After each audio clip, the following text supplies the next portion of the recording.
if you know anything about Matt Ishbia, none of this should be surprising.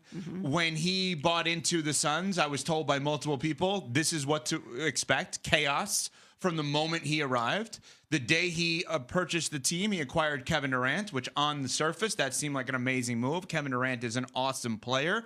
First ballot Hall of Famer, one of the greatest players to ever live. I would take him on my team in 2 seconds. But you also have to make the team you're on better, and Kevin Durant, with the group that was created, not his fault, obviously did not get this Suns team much better because they were a disaster. The Bradley Beal trade was awful. The coaching firings, Monty Williams took them to the finals. They got rid of him. Frank Vogel won a championship with LA. They got rid of him. Mike Budenholzer won a championship with the Bucks. They got rid of him yesterday. Shams Charania, ESPN senior NBA insider on NBA Today, explained what's going on with the Phoenix Suns.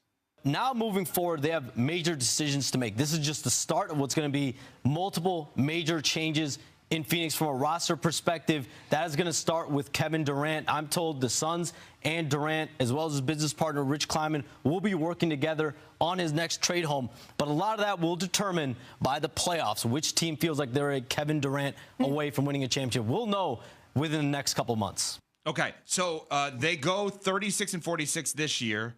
The statement released by the team was borderline nasty-ish, just kind of blaming Budenholzer. And I'm not suggesting by any stretch of imagination Mike Budenholzer was, coach of the year material this year. But the statement they released, competing at the highest level remains our goal, and we failed to meet expectations this season. Our fans deserve better. Change is needed. That puts it all on the one person. I mean, you cut James Jones, who did a great job prior to Ishbia being there, his legs from underneath. You think James Jones made that Beal trade? Heck no. That was the single worst trade that I can remember over the last 5 years in the NBA. That was an awful trade that undermined anything that the Suns could have been with Kevin Durant and Devin Booker. And at a time where everybody in the league is moving toward having duos, the Suns had it stuck in their mind, and maybe not the Suns, maybe just the owner, and Matt Ishbia, had it stuck in his mind that the big three was the way to go. There's a reason why the asking price for Brad Beal was so low. And it ain't just because he had a full no-trade clause. It's because nobody wanted to take on that salary that Brad Beal had for the foreseeable future. And now it is one of the worst contracts, save Deshaun Watson, that's out there in sports. At a position they already had in Devin Booker. It was redundant. So now, and here's the crazy thing. Yeah. Here's the crazy thing. When all three of those guys are on the court, the Phoenix Suns weren't bad. They were 26-15 this year. So in the 41 games they were on the court, they were plus 11 games. Okay, cool. The problem with that is when you have a big three and you invest in so much to put those guys together, you don't have a lot of depth. So when injuries happen, and they will happen when you have two of your three stars on the wrong side of 30, you don't have adequate replacements. You don't have adequate depth. And that's exactly what we saw from the Phoenix Suns. And now I don't really know that they have a way out of this where they can be competitive in the foreseeable future. The way out of it is obviously moving on from the guys they have. But yeah, but even moving on from Kevin Durant ain't going to fetch you the asking price that it cost you. It's the other guy. Well, yeah. But Smalls. But they're not going to do that. When we think about Durant, arguably one of the most complicated legacies of any athlete in any sport. Because, we could ask the question, which team is a Kevin Durant away? Sure. And I could give you a list of 10 teams that I think should make a move for Kevin Durant. I still think he's that good. But, how do you look at Kevin Durant as the athlete? There's no argument he's one of the greatest players to ever play the game. Yeah. But, what is his legacy currently going into 18, 19 years in the league or whatever it is? It's complicated, for sure. It's definitely complicated because you can acknowledge the talent. You can acknowledge his accomplishments, obviously, finals MVP. We know what Kevin Durant can be. We've seen it. You know what's funny about this, though? I don't view this situation in any way, shape, or form like I view Brooklyn when it comes to Kevin Durant.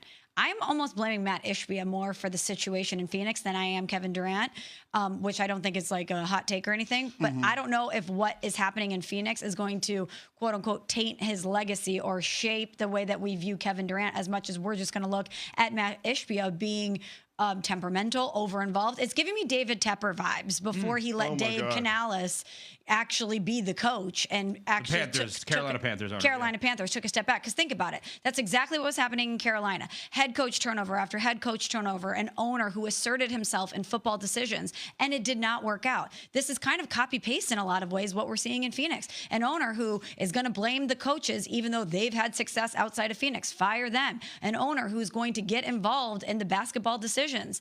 And I get it. If you're looking at the results this season and if the reports out there are true about the way that Devin Booker didn't really vibe with Mike Budenholzer and he's going to be your cornerstone moving forward, you have to make that move. But when you couple it with everything else that the Phoenix Suns have done, it is a poor reflection on ownership. Yeah, I totally agree with you. But I have a question, though, on the Durant part. What's up? I think I don't want to put words in your mouth, but I think you're saying Kyrie's more to blame in Brooklyn than Kevin Durant. Okay. But Kevin Durant chose to go with Kyrie. This is where the decision-making for Kevin Durant is interesting because I would want him on my team, and I'd want his business manager with him.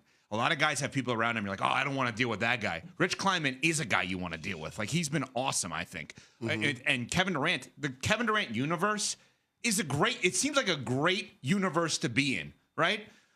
And people say what they say about LeBron. I think LeBron is a great universe to be in for the most part also. Maverick Carter and Rich Paul are phenomenal at what they do, right? So I don't want this to be like a shot at LeBron. It's not.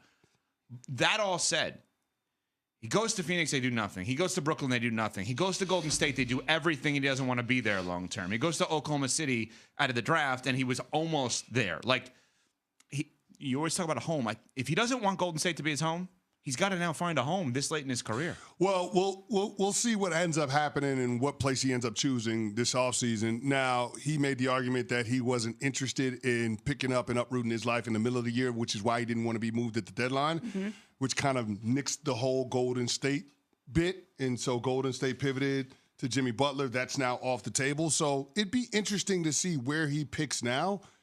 You would think that the New York Knicks would be involved, even though Kevin Durant once upon a time said the Knicks are not the cool thing to do. But it feels like this is a situation now where the New York Knicks and Kevin Durant need each other in order to get to where they both want to go. If he brings the title to New York, does that change the narrative forever? For sure. Hell yeah, it does. For sure. I also, by the way, they won a championship in over 50 years. Yeah, it changes with the Knicks too. With the Knicks, yeah. Talk about a basketball home. I think he'd be good here forever. Oh, for sure. He's good forever. Yeah. Works out for Knicks that win. If you know anything about Matt Ishbia, none of this should be surprising. When he bought into the Suns, I was told by multiple people, this is what to expect, chaos from the moment he arrived. The day he purchased the team, he acquired Kevin Durant, which on the surface, that seemed like an amazing move. Kevin Durant is an awesome player. First ballot Hall of Famer, one of the greatest players to ever live. I would take him on my team in 2 seconds. But you also have to make the team you're on better, and Kevin Durant, with the group that was created, not his fault, obviously did not get this Suns team much better because they were a disaster. The Bradley Beal trade was awful. The coaching firings, Monty Williams took them to the finals. They got rid of him. Frank Vogel won a championship with LA. They got rid of him. Mike Budenholzer won a championship with the Bucks. They got rid of him yesterday. Shams Charania, ESPN senior NBA insider on NBA Today, explained what's going on with the Phoenix Suns. Now moving forward, they have major decisions to make. This is just the start of what's going to be multiple major changes in Phoenix from a roster perspective. That is going to start with Kevin Durant. I'm told the Suns and Durant, as well as his business partner, Rich Kleiman, will be working together on his next trade home. But a lot of that will determine by the playoffs which team feels like they're a Kevin Durant away from winning a championship. We'll know